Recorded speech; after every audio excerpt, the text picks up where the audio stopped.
The ink was barely dry on the $16 million contract I just closed in Europe when my phone buzzed with a message from a neighbor back home. Savannah, did you know your car's gone? Saw your brother driving it yesterday. My stomach tightened. My car wasn't just any car, it was the first thing I ever bought after clawing my way out of debt. A symbol, a promise to myself. And now, gone. When I landed back in the States, I drove straight to my parents' house.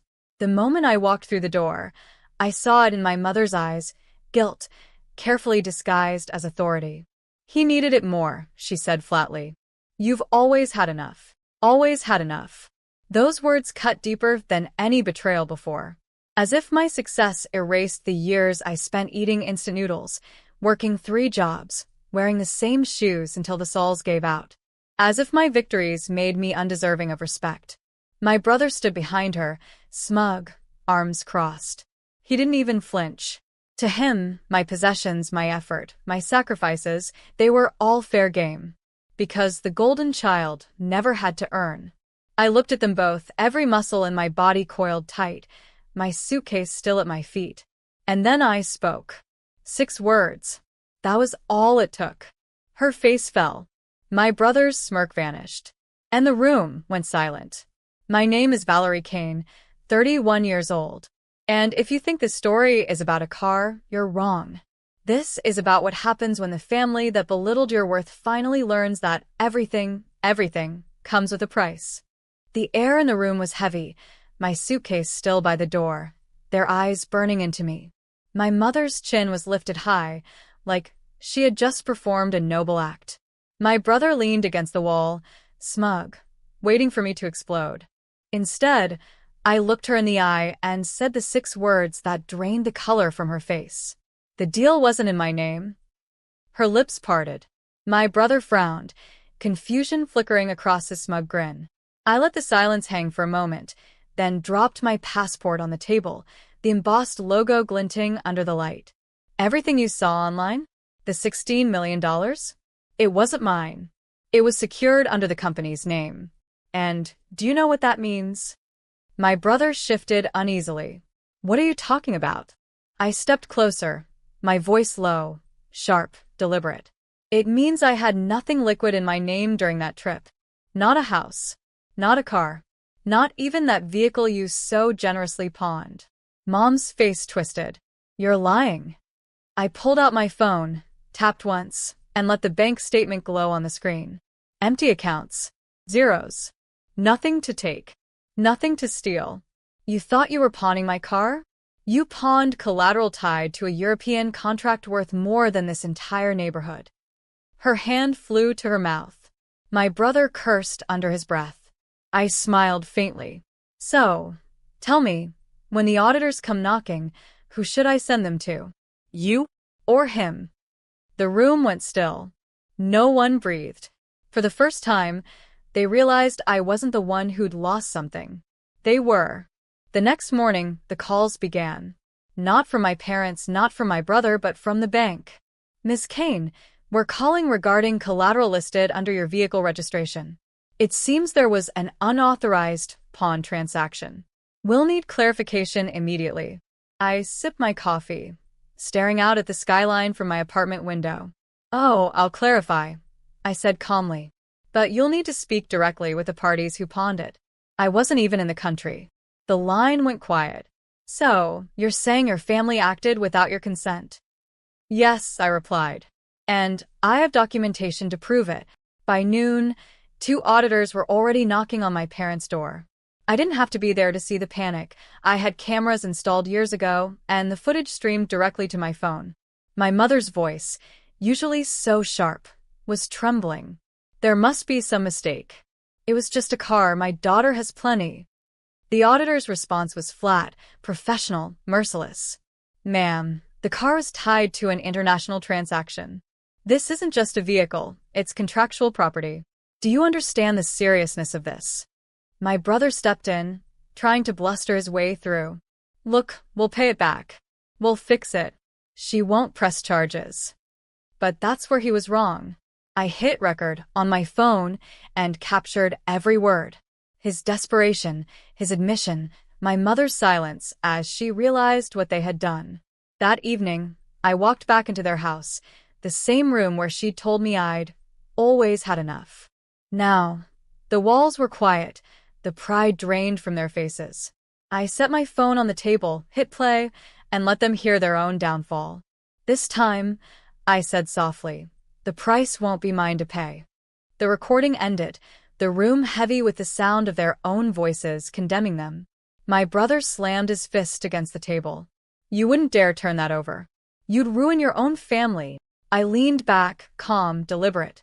Family? That word only shows up when you're cornered. Where was family when you pawned what wasn't yours? When you decided I didn't matter because you thought I'd always had enough? Mom's hands trembled as she reached for me, her voice breaking. Valerie, please. We didn't know it was tied to anything bigger. We thought it was just a car. Just a car? I cut her off, my voice sharp enough to slice through the air. That car was collateral, which means the second you signed it away, you signed yourselves into an international fraud investigation. Do you have any idea what they do to people who tamper with contracts of that scale?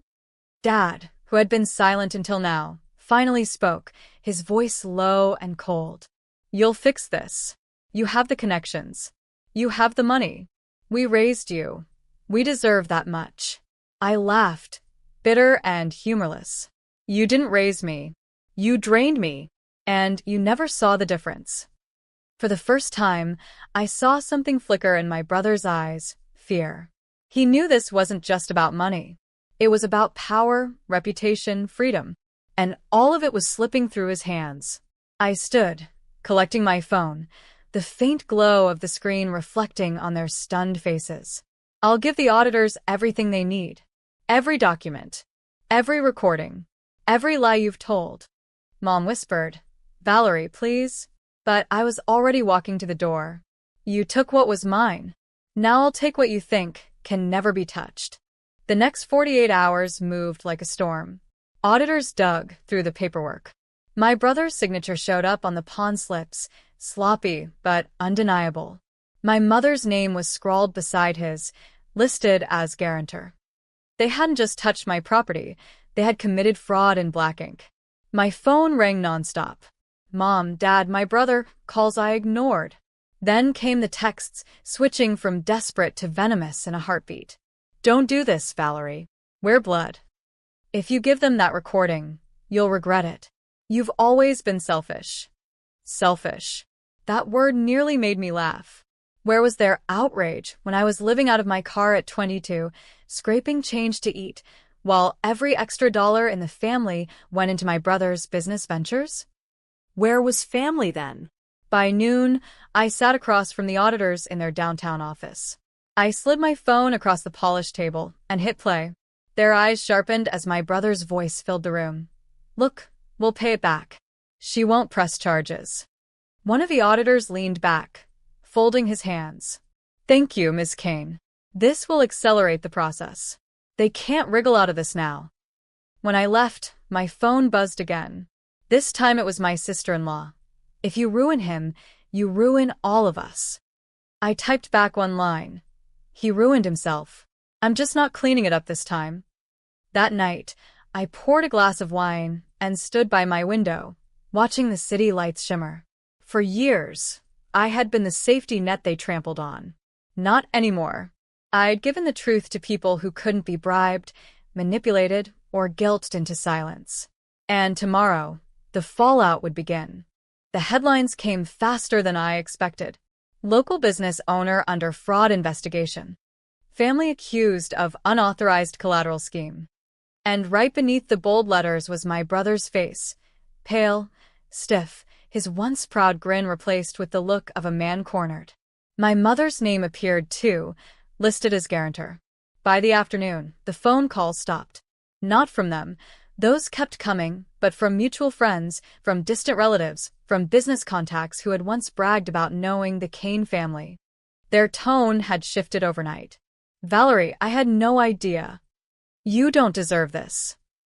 Proud of you for standing up to them. For once, the whispers weren't aimed at me. They were aimed at them. When I drove past their house later that day, I noticed the blinds drawn tight, the driveway empty. No cars. No laughter spilling out like it used to during my brother's endless celebrations. Just silence. I parked at the curb and sat for a moment, staring at the house where I'd once felt invisible, where every win I'd earned was dismissed as luck, while my brother's failures were spun as ambition. The front door cracked open. My mother stood there, eyes red, shoulders slumped. She didn't step outside. She just stared at me, lips parting as though she might say something.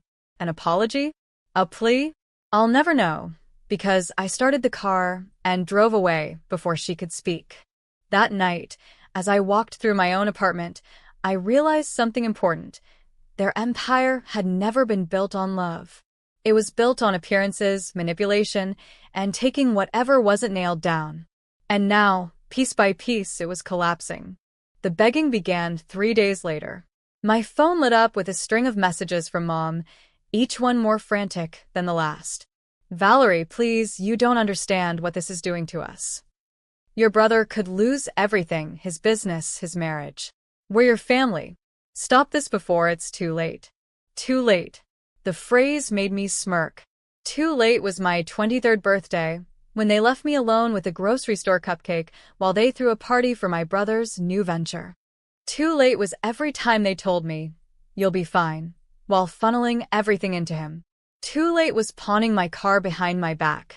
The final voicemail was Dad's voice, gruff but quivering.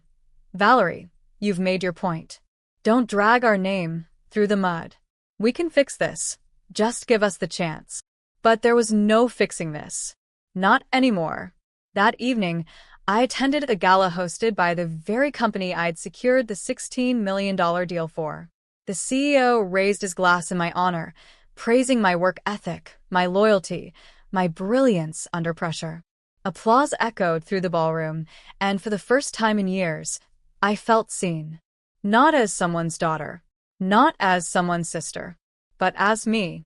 Meanwhile, across town, my brother's office lights went dark. His business accounts froze. Rumors spread of clients pulling out, creditors circling like vultures. The golden boy was tarnished beyond repair. As I left the gala, standing tall in a dress I'd bought with my own money, I glanced at my silent phone. Another text from Mom glowed on the screen. "Come home. Please. We'll do anything." I slid it back into my clutch without replying. They wanted me to come home, but they had burned that bridge themselves. The night after the gala, I drove back to the lakefront apartment I'd chosen for myself. The city glowed across the water, steady and untouchable. I poured a glass of wine and scrolled through the news again. My brother's downfall had made the front page. His photo, my mother's name, words like fraud and misappropriation. The Kane family image was in ashes. At 10:12 p.m., there was a knock on my door. Not pounding, not demanding, just a weak, hesitant knock. When I opened it, my mother stood there. No pearls, no makeup, just red eyes and shaking hands. "Valerie," she whispered, "we've lost everything. Please stop this." I studied her. The same woman who once told me my achievements meant nothing compared to my brother's, who had dismissed every milestone in my life as luck, who pawned my car without a thought. And now here she was begging at my door. I set my wine down and answered with the calm I'd earned. "You told me once I'd always had enough. That was your excuse to take from me. But you were wrong. What I didn't have was respect. And that's something you can't steal." Her lips trembled, but she said nothing. Behind her, my brother lingered in the shadows of the hallway, hollow-eyed, shoulders hunched. He couldn't even meet my gaze. I stepped back, placed my hand on the door, and finished softly. "You didn't just lose my car. You lost me." And then I closed the door. The silence afterward wasn't empty. It was freedom. For the first time, I felt lighter, like the chains of their judgment had finally broken. I wasn't their scapegoat, their safety net, their forgotten daughter. I was my own.